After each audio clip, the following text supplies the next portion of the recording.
오늘 읽으신 하나님의 말씀 요한복음 19장 23절로 우리 24절 두 절 말씀 19장 23절 24절 우리 함께 읽겠습니다. 23절 24절입니다. 시작. 군인들이 예수를 십자가에 못 박고 그의 옷을 취하여 네 깃에 각 나누어 각각 한 깃씩 얻고 속옷도 취하니 이 속옷은 호지 아니하고 위에서부터 통으로 짠 것이라. 군인들이 서로 말하되 이는 성경에 그들이 내 옷을 나누고 내 옷을 제비 뽑나이다 한 것을 응하게 하려 함이로라. 군인들은 이런 일을 하고. 아멘. 하나님 말씀이었습니다. 좋으신 하나님 감사합니다. 이제 주의 말씀 들을 때에 하나님의 말씀이 생명의 말씀으로 들려지는 은혜의 시간만 되게 주님 도와주옵소서. 예수님의 이름으로 기도합니다. 아멘. 예수님이 십자가에 달리셨습니다. 오늘 다시 우리 요한복음으로 돌아왔죠. 좌우에 강도가 함께 매달려 있었습니다. 한편 강도는 당신의 나라가 임할 때 나를 기억해 주십시오. 회개하고 내가 오늘 나와 함께 낙원에 이르리라 하는 예수님의 은혜 구원을 받았고, 한편 강도는 네가 하나님의 아들이면 너도 내려오고 나도 내려와 봐라 조롱하면서 끝내는 구원받지 못한 장면까지가 우리가 함께 했던 내용입니다. 다시 한번 이 뒷부분을 설명을 해보십시다. 여러분 한번 이 광경을 떠올려 보세요. 우리 구원자 왕이신 예수님이 십자가에 매달려 있습니다. 좌우에는 가장 잔혹한 살인 강도자가 십자가형이라고 하는 사형을 당하고 있습니다. 가운데 예수님은 아무 죄가 없으신 하나님의 아들입니다. 극명하게 대조되고 있어요. 그 중에 하나는 예수의 이름 앞에 나와 무릎을 꿇고 죄 용서함을 받았고, 하나는 결국은 십자가에서 죽고 영원한 지옥에 떨어지게 됐습니다. 이 장면을 보면서 마지막으로 느껴지는 것은 이 말씀이 떠올라요. 누가복음 5장 32절 예수님이 이렇게 말씀하셨죠. 내가 의인을 부르러 온 것이 아니요 죄인을 불러 회개시키러 왔노라. 마지막까지 가장 잔악무도한 이 강도를 회개시키는 예수님. 그러면서 여러분 이런 생각을 해봅니다. 누가 죄인인가? 지금 살인 강도들이 죄인인가? 예수님이 그들을 회개시키러 오셨을까? 예수님이 십자가에 못 박으라고 했던 유대인들과 로마 군인들과 제사장들과 백부장이 죄인인가? 예수님이 죄인을 구하러 이 땅에 오셨다고 했는데 누가 죄인인가?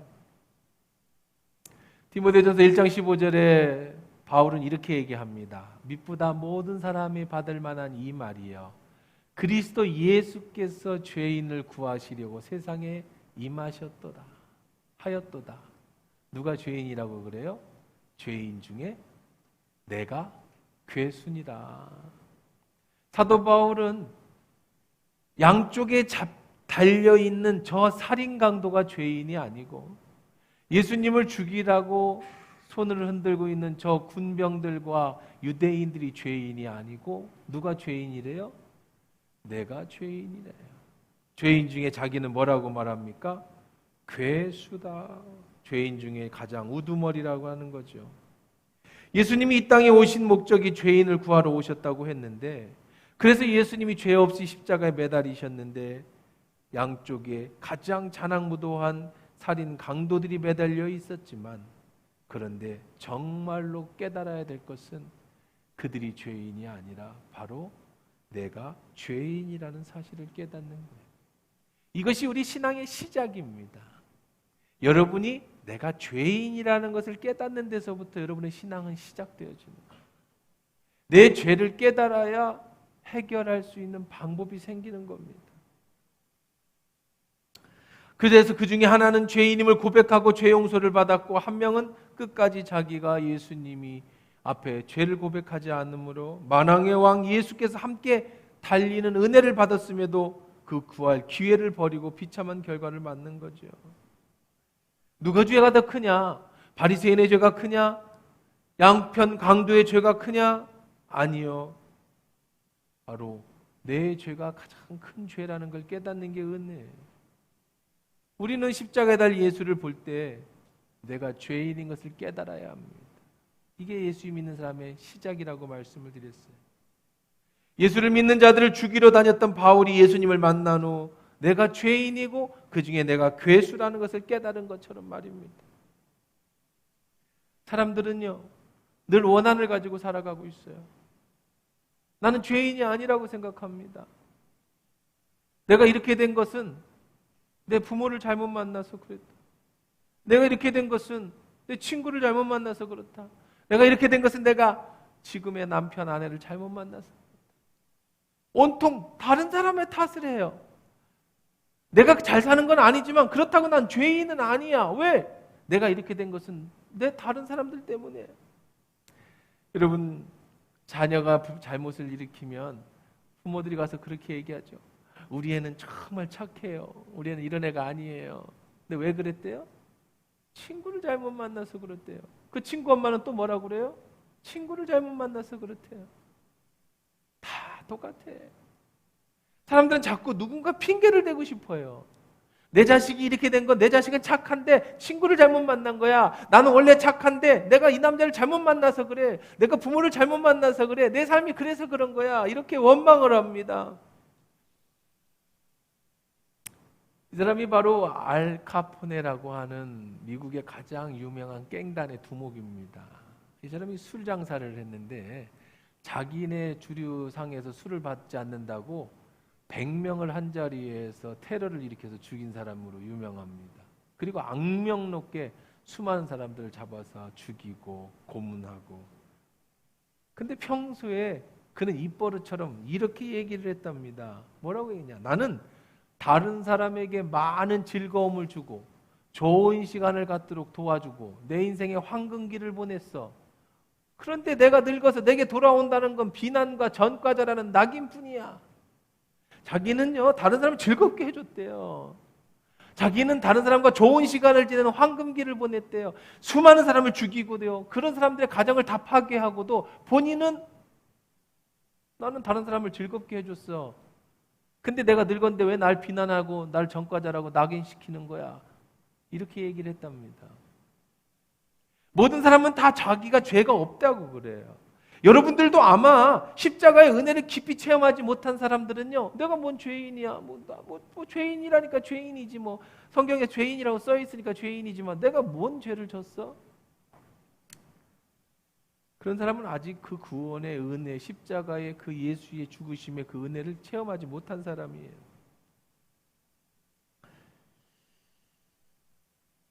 여러분, 진정한 은혜는요, 내가 죄인임을 발견할 때 하나님의 은혜가 임해요. 내가 죄인이라는 나 자신을 발견할 때 정말 수치스러운 일을 경험하고 정말 비참한 일을 경험하고 혹은 주님 앞에서 기도하면서 주님이 여러분의 영의 눈을 열어주셔서 내 자신을 돌아볼 때 야, 내가 정말 이런 죄인이구나 라는 것을 깨달을 때 그때부터 여러분의 신앙은 시작되어지는 거고 여러분의 인생에 있어서 하나님의 은혜가 임하는 거예요. 진정한 은혜는 내가 죄인임을 발견할 때입니다. 여러분 보세요. 이게 뭐냐면 한문으로 써 있습니다만 한글로 읽어드리면 생평기광 남녀군 미천죄업 과수미 활함아비 한만단 일륜토홍 쾌벽산. 이제 한문으로 이렇게 적은 겁니다. 이게 성철 스님이 마지막에 이제 열반한다. 그러니까 쉽게 말하면 유언하면서 이제 한문으로다가 시를 쓴 겁니다.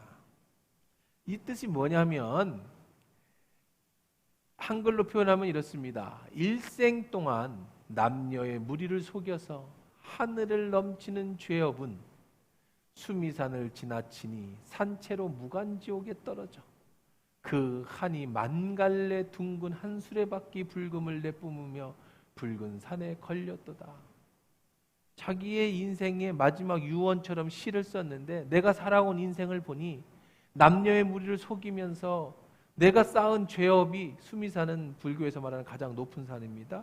거기에 지나친다는 거야. 넘친다고. 그래서 내 결국은 산채로 무간지옥에 떨어져서 갈래갈래 찢어지는 내 자신을 보게 된다. 또 이런 개인적인 유언을 남겼습니다.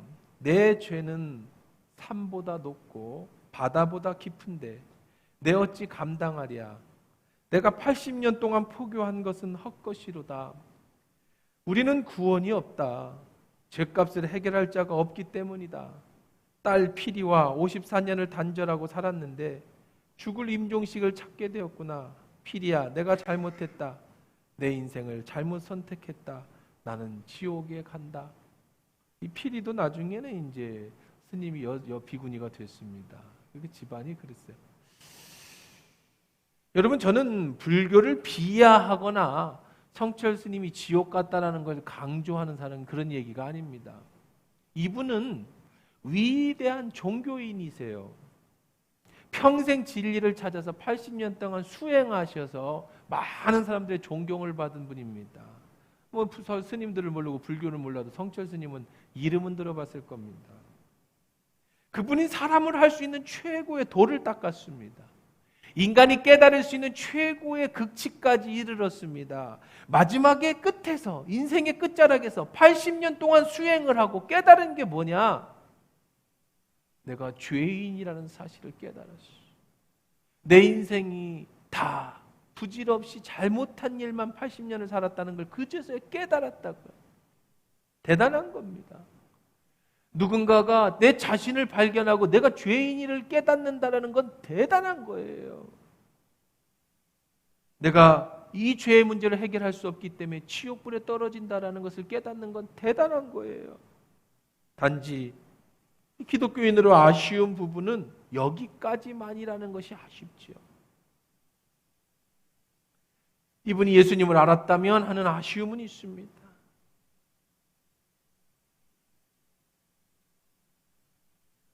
죄를 깨닫는 것으로 끝나면 안 돼요.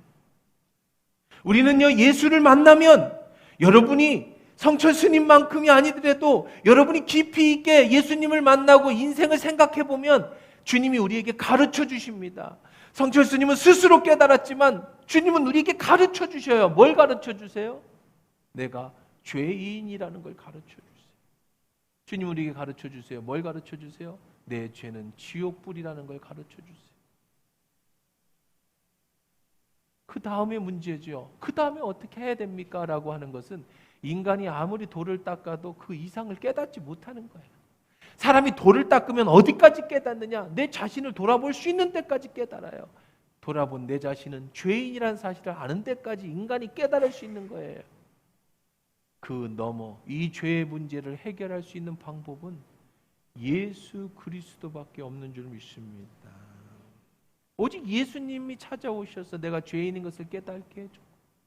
여기로 끝나는 게 아니라 이제 이후로 내가 죄인이었으니 너는 지옥 갈 존재이니 내가 너를 구원할 방법을 얘기해 주겠다.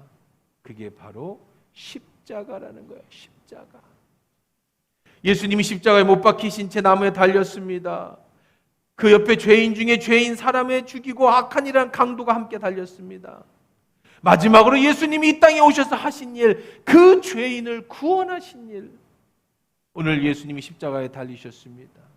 이 십자가는 죄인을 구원하는 십자가입니다. 내가 죄인임을 깨달은 사람의 용서의 십자가에 이 십자가를 바라보십시오. 그리고 내가 죽어야 할 죄인인 것을 여러분 깨달으십시오. 그 은혜가 여러분에게 있기를 주의 이름으로 축원합니다. 그래야 살 희망이 생기기 때문에 그래요. 내가 온 것은 예수님이 죄인을 불러 회개시키러 왔다. 예수님이 십자가에 달리실 때 그 달리시는 장면에서 또 어떤 일이 있었을까요? 23절, 24절 본문 한번 읽어봅시다. 군인들이 예수를 십자가에 못 박고 그의 옷을 취하여 네 깃에 각각 한 깃씩 얻고 속옷도 취하니 이 속옷은 호지 아니하고 위로부터 통으로 짠 것이다. 24절입니다. 군인들이 서로 말하되 이것을 찢지 말고 누가 얻나 제비를 뽑자 하니 이는 성경에 그들이 내 옷을 나누고 내 옷을 제비 뽑나이다 한 것을 응하게 하려 함이라. 만 군인들은 이런 일을 하고. 예수님이 십자가에 달리는 장면입니다. 군인들은 예수님의 십자가에 못 박고 옷을 취했습니다. 그때는 이제 이거는 전리품처럼 군인들이 가질 수 있었습니다. 예수님의 겉옷을 뺏었습니다. 예수님은 여러분 예수님 자신을 위해서 집 하나도 없었지만 예수님을 돕는 많은 분들이 있었기 때문에 예수님이 입은 옷은 굉장히 고급스러운 옷이었어요. 당연히 그러셨겠죠. 그래서 그 군인들이 그것을 4등분으로 찢습니다. 그 당시 천은 너무 귀한 재산이잖아요. 그래서 4명이 나누어 가집니다. 4인이 1조가 돼서 예수님을 못 박았거든요. 그래서 겉옷을 찢어서 나눕니다. 피 묻은 겉옷, 그들은 재산으로 예수님의 마지막 그것을 뺏어갔습니다. 그런데 왜 예수님의 그 옷을 찢었을까? 우리들 생각하기에는 그냥 단순히 그랬을 것 같지만 오늘 성경에 보니까 왜 그랬다고 그랬어요? 이거 한 것은, 제비법자 한 것은 뭐를 응하게? 성경의 말씀에 응하게. 어떤 성경이 어떤 말씀인데, 자, 시편 말씀입니다. 시편의 22편 16절 18절 말씀인데요, 이런 말씀이 나옵니다. 개들이 나를 에워싸며 악한 무리가 나를 둘러서 내 수족을 찔렀나이다. 예수님이 돌아가시기 1000년 전에 이미 시편 기자를 통해 이 광경을 보면서 목격하고 예언해서 시를 적은 내용입니다. 내가 내 모든 뼈를 셀 수 있나이다. 그들이 나를 주목하여 보고 내 겉옷을 나누며 속옷을 제비 뽑나이다. 예수님이 오시기 1000년 전에 이미 시편 기자를 통해서 예수님이 어떤 죽음을 당하실 것을 다 예언돼요. 예수님은 갑자기 등장한 분이 아니에요. 이단 사이비 교주처럼 갑자기 나타난 게 아니라고요. 이미 1000여 년 전부터, 아니 창세기 전부터 예수님이 이 땅에서 우리를 구원하기 위해 오실 것이 예언되어진 대로 오셨다.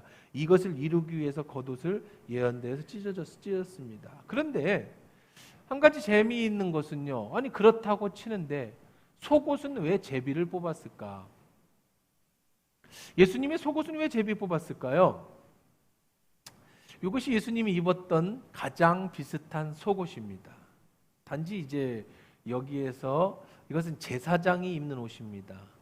예수님은 제사장으로 이 땅에 오셨기 때문에, 그러니까 예수님은 돈이 없어서 옷을 사고 그러지는 않으세요. 그런데 뭐 지금도 그렇잖아요. 목회자가 있으면 주변에서 사람들이 이렇게 먹을 것도 좀 주시고 이렇게 해서 목회자가 일할 수 있도록 도와주시듯이, 예수님 시절에도 예수님을 따르는 수많은 사람들과 특히 여성들이 예수님의 먹을 것과 입을 것을 다 제공해 주셨어요.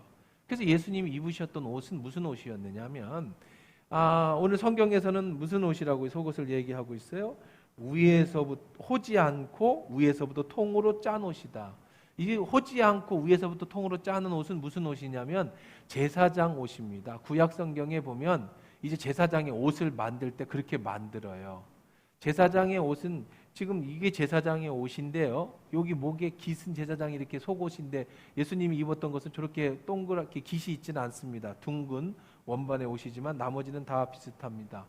나머지 가난한 일반 사람들은 다 이 몸에 붙는 옷이기 때문에 좋은 천으로 이제 머리에다가 구멍을 뚫어서 쓰고 끈으로 묶는 게 옷의 전부입니다. 이것이 일반 그 당시의 속옷이었지만 제사장의 옷이나 예수님의 옷은 저렇게 통으로 짰는데, 무슨 얘기냐면 여러분이 그 천은요 시실과 날실이 있어서 일반적으로 이렇게 이제 짜죠. 그래서 우리 옛날에 설빔이라고 있었어요. 설빔. 저보다 더 오래 시절이죠. 무슨 얘기냐면 엄마가 가을 때쯤에서 이제 추수를 하고 그 다음에 이제 이런 밖에 있는 마가나 이렇게 갈대 이런 것들을 이제 꺾어서 실을 만들자, 말려서. 그리고 이제 가을 때부터 시실과 나실 물레에다 놓고 집어넣고 빼고 이렇게 이쪽으로 하나 저쪽으로 하나 이렇게 하나 해서 기역자. 지금도 다 그렇게 직조를 하잖아요. 그리고 이제 열심히 이제 바느질을 해서 설이면 옷을 하나씩 해주시죠. 이걸 갖다가 설빔이다라고 얘기를 했었습니다. 제 어렸을 때도 돈도 없지만 설날 되면 엄마 나 옷 사줘, 설빔 해주세요, 뭐 이렇게 얘기했던, 그때까지도 그런 문화가 남아 있었던 시절이었습니다. 예수님 시절에는 더 했는데요, 이런 옷을 하나 짜려면 많은 여성들이요, 오랜 시간에 걸쳐서 옷을 짜야 되는 옷입니다. 왜 그렇게 짜야 되냐면 이거는 시실과 나이실로 만들어진 게 아니라 하나로 돼 호로 만들었다는 얘기는 뭐냐면 실 하나를 끊어지지 않는 실을 끊이지 않게, 이게 제사장 옷 속옷을 만드는 방법이 성경에 나와 있는 방법대로 하는 겁니다. 실을 끊지 않고 시실 나실 이렇게 넣어가지고 자르는 게 아니라 하나를 끊어지지 않고 이리 놓고 이리 놓고 이리 놓고 이리 놓고 이리 놓고 이렇게 짜는 옷이에요. 하나로. 그러니까 하나리 쭉 풀리면 어떻게 전체가 쭉 풀리는, 뭐 무슨 만화책 같은 데서 보면 이렇게 누가 이렇게 잡아당긴 옷이 쭉 풀리는 것 같은 그것이 그런 옷입니다. 이거는 굉장히 비싸고요, 만들기 어렵고 일반 평민들은 전혀 입을 수 없는, 이건 오랜 시간 몇 명이 걸쳐서 어쩌면 몇 년이 걸쳐서 여성분들이 계속 하나씩 만들어서 입는 옷, 그것을 예수님이 입으신 귀한 옷이었어요. 그러니까 이건 자르면 어떻게 돼요? 이거는 자르면 안 됩니다. 자를 수 없는 옷이에요. 그래서 이 옷을 어떻게 했다? 제비 뽑아서 가지기로 했습니다. 그런데 이 제비 뽑아서 가진다라고 하는 것은 요세푸스라고 하는 역사학자의 기록에 보면은 왜 제비를 뽑았는지 그 당시의 것을 제사장의 옷을 설명하면서 얘기를 하는데, 이 제사장의 옷은요, 그 당시에 유대인이든 뭐 로마인이든 제사장이 입은 속옷, 제사장의 관복은요, 속옷은 이렇게 입고 관복은 보석이 달려 있어요. 뭐 수십억을 합니다. 옷 한 벌이. 제사장이 입는 이 가운복은 여기에 12개의 보석이 박혀 있고 우빔과 둔빔이 이렇게 있고 뭐 이렇게 이제 나와 있는 겉옷이고요. 속옷은 이제 이렇게 호지 안에 하는 걸로 하나로 딱 입습니다. 그리고 치마 바지를 입어요. 제사장은 꼭 치마를 바지를 입습니다. 하나님 앞에 하체를 보이지 않게 하기 위해서. 바지를 입는 경우는 제사장만 입었어요. 그 당시에는. 바지라는 건 있을 수도 없는 시대였으니까 다 치마에만 입었던 시절에. 자, 그런데 왜 자르지 않았느냐면, 왜 4등분을 하지 않고 뽑았느냐면, 이거보다 이 가격이 비싸고 귀한 것보다도 더 중요한 게 있었는데, 그건 바로 불경해진다고 생각했기 때문에 그래요. 그냥 아주 간단하게 여러분이 승복이 있다고 생각해. 스님들 오늘 입는 옷이 비싼 것이 있는데 4명이서 찢어 갖는다? 이거는 굉장히 잘못하면 그냥 사zet말로, 세상말로 재수 없어질 수 있어요. 그러니까 제사장이 입는 옷, 예수님은 왕으로 오셨고 예수님이 입었던 속옷은 제사장이 입는 정말 돈으로 치면 뭐 수십억 할 수 있는 명품 옷이었어요. 명품 옷. 이거는 제사장들이 입는 옷이었다고요. 그러니까 이것이 비싸기도 했지만 사실 그러나 이걸 자르면 제사장의 옷을 자르게 되기 때문에, 물론 예수를 죽이는 그런 죄를 저질렀지만 이 옷만큼은 자를 수가 없었습니다. 이것이 성경에 예언되어져 있는 대로 제비 뽑는다라고 하는 예언대로 되어 있는 이유죠. 종교적인 이유든 재산상의 이유든 이 속옷은 잘라지지 않았습니다. 왜 그랬을까? 왜 예수님의 옷은 찢지 않았다는 건가? 이 예수님이 입으신 옷은요, 무엇을 상징하냐면 예수 그리스도께서 친히 몸으로 사신 교회를 상징합니다. 한 알로 한 실 하나로 되어 있다라는 것은 대한민국이든 미국이든 예수님 이후로 이단이 아닌 정말 예수의 이름으로 세워진 모든 교회는 하나라는 개념이에요. 그래서 예수님의 옷은 한 줄의 실로 통으로 짜게 됐습니다. 그리고 여기에 중요한 의미가 담겨 있습니다. 주님이 세우신 교회는 절대로 갈라서는 안 돼. 잘라서는 안 되는 겁니다. 여러분 요즘도 뭐 한국 교회 서로 싸우고 찢어지고 뭐 그냥 뭐 고소 고발이 들어가고 막 또 깨져서 또 나가가지고 새로 건축 개척하고, 이것은 정말 바람직한 모습이 아니에요.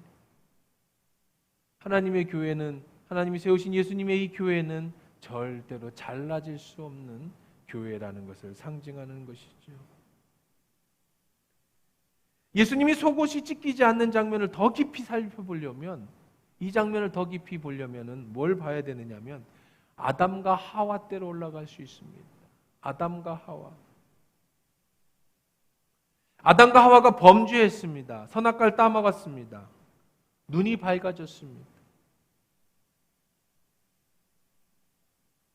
여러분, 눈이 밝아진 아담과 하와는 제일 먼저 발견된 게 뭔지 아세요? 자기가 벌거벗었다라는 것을 발견했어요. 그리고 수치심을 느꼈습니다. 벌거벗음이라는 것은 낱낱이 남한테 가려지지 않았다는 건 수치라는 걸 깨닫게 됐어요. 여러분, 이걸 누가 가르쳐 줬어요? 여러분, 빨개 벗고 다니면 안 된다는 걸 누가 가르쳐 줬습니까? 그건 우리 본능이 가르쳐 주죠. 여러분, 빨개 벗고 다니면 잡아갑니다. 요번에 요즘 최근에 어제 그제 뉴스도 메인 화면에 계속 뜨는데, 저 호주 시드니에서 2,500명이 해변가에서 누드 쇼를 벌였다. 그래서 사진 작가가 찍었다. 그게 이제 뭐 여러 가지 이제 뭐 상징적인 뭐 데모 스테이션을 한 거지만, 그래서 세계 뉴스가 나왔어요. 여러분, 2,500명이 빨개 벗고 사진을 찍었다? 그게 왜 해외 토픽감이 되는 거예요? 그들은 수치를 느끼지 않았을까?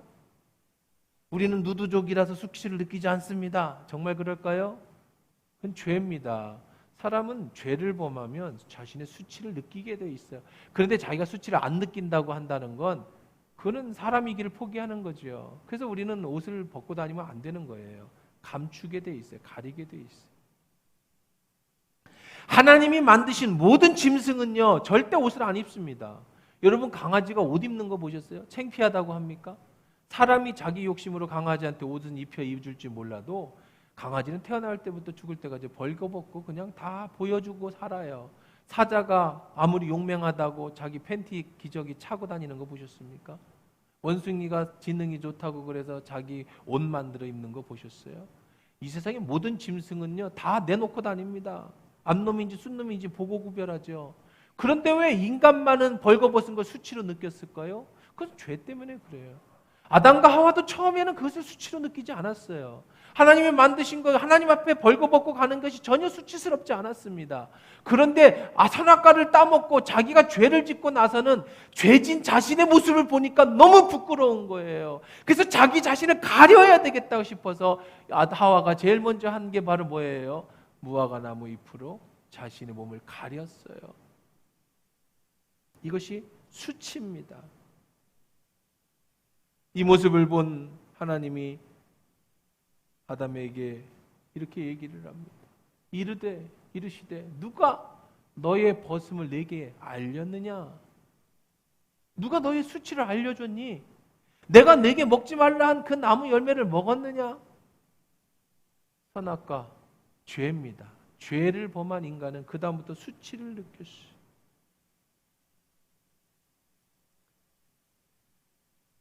아담이 선악과를 따먹은 후 자신의 수치를 발견해야 된 것은 하나님이 아셨다는 거죠. 그래서 하나님은 아담에게, 하와에게 여호와 하나님이 아담과 그의 아내를 위하여 가죽옷을 지어 입히시니라. 가죽옷을 지어 입혀 주셨습니다. 아담과 하와가 이제 벌거벗음의 수치를 대신해서 하나님이 이제 양 가죽옷을 입혀주시는 장면이 이미 성화입니다. 이 그림을 한번 보십시오. 일회용 나뭇잎의 옷을 벗기시고 하나님이 가죽옷을 입혀주셨어요. 저 양가죽은, 양털로 된 저 가죽은 어디서 났을까요? 어느 무고한 양이 희생되었겠죠. 이때부터 죽음이 시작된 거예요. 아담과 하와가 범죄한 이후로 무고한 양 한 마리가, 아니면 2마리, 3마리가 희생당했고, 하나님은 그 양 가죽을 벗기셔서 이들을 위하여 친히 옷을 만들어 입혀주셨습니다. 그들의 수치를 가려주셨죠. 그들의 부끄러움을 가려주셨어요. 매일매일 나뭇잎으로 엮어서 살 수는 없었기 때문입니다. 이 양에게 한번 초점을 맞춰 보십시오. 아담과 하와의 수치를 가려주기 위해 하나님은 양을 희생하셨다. 다시 예수님의 십자가상으로 돌아와 봅시다. 로마 병정들은 예수님의 겉옷을 나누어 가지고 속옷을 벗겼다라고 얘기합니다. 그리고 제비 뽑아서 그 속옷을 가져갔다라고 말합니다.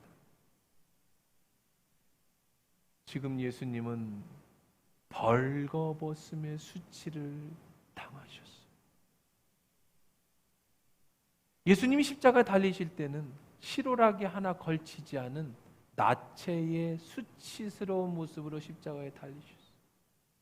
제가 이 사진을 구하려고 인터넷을 다 뒤졌는데요. 어떤 성화도 어떤 명화도 예수님이 나체로 달려있는 십자가의 상에 그림이나 사진이 없어요. 왜요? 차마 부끄러워서 그거를 어떤 예술가도 그런 그림을 그려본 적이 없습니다.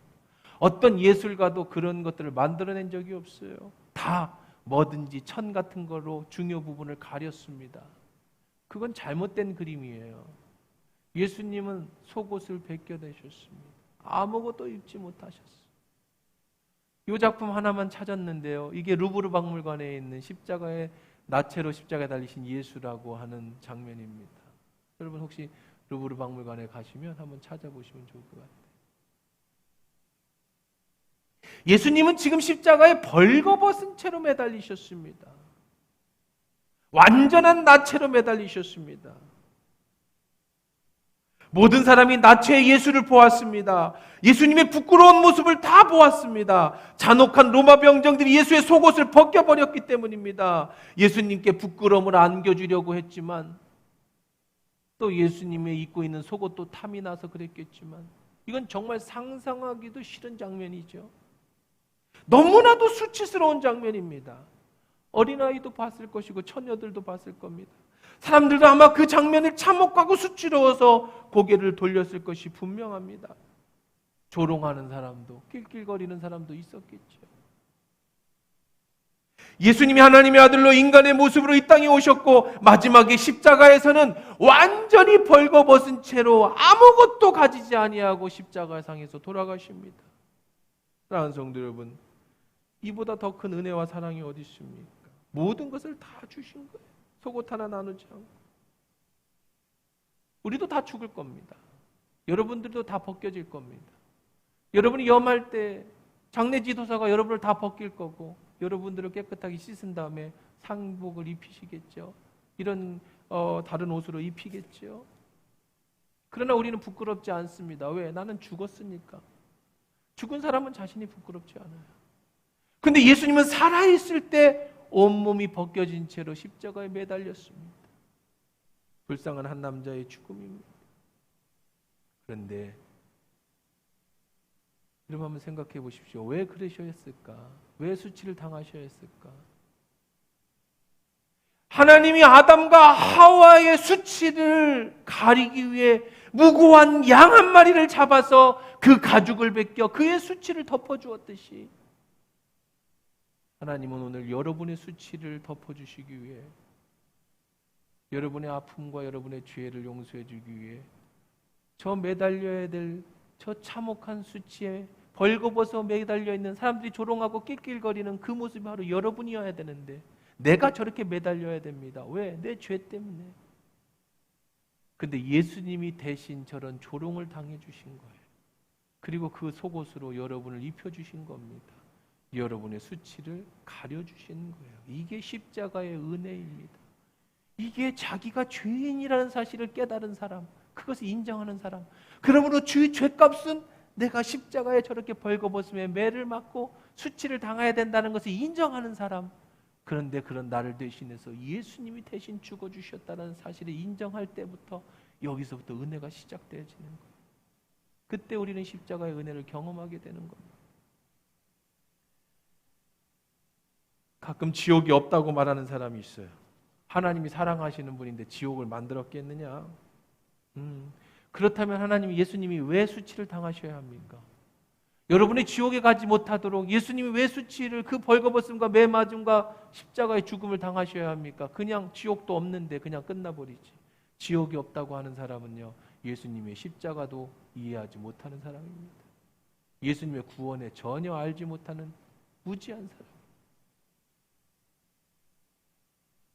예수님은 그렇게 나를 위하여, 나의 벌거벗음을 위하여, 나의 수치를 위하여 대신 십자가 달려주셨지요.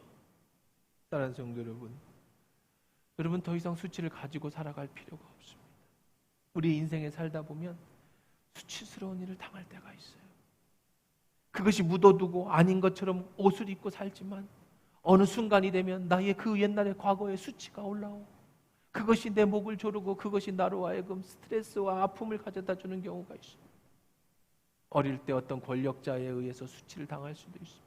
부모의 학대에 수치를 당할 수도 있습니다.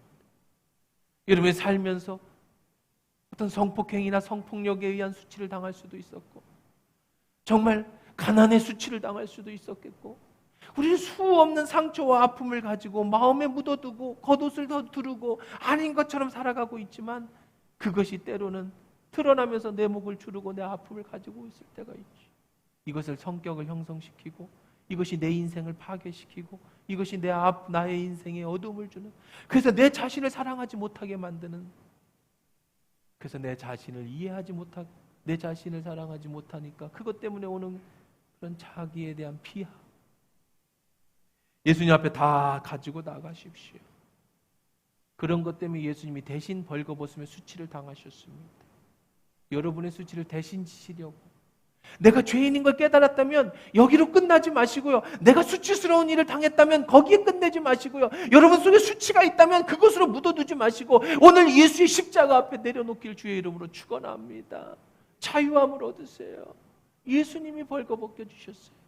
내가 벌거벗어야 될 저 십자가에 예수님 날 사랑하셔서 내가 죽어야 하는데 하나님이 양을 잡아서 그 양의 털옷으로 내 수치를 가려주셨듯이 내가 벌거벗음에 부끄러움을 당해야 되는데 더 이상 하나님은 그것으로 나를 보지 않으시고 예수님의 속옷을 우리에게 주심으로 예수님이 수치를 당하시고 나를 덮어주신 사랑, 그것이 바로 예수님의 사랑이라는 겁니다.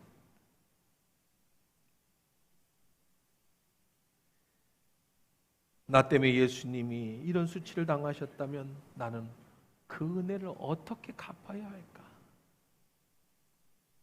사랑하는 여러분, 이 지옥의 심판을 당하지 않기 위해 예수님이 십자가에서 수치를 당하셨다면 여러분은 무엇을 하며 살아야 하겠습니까?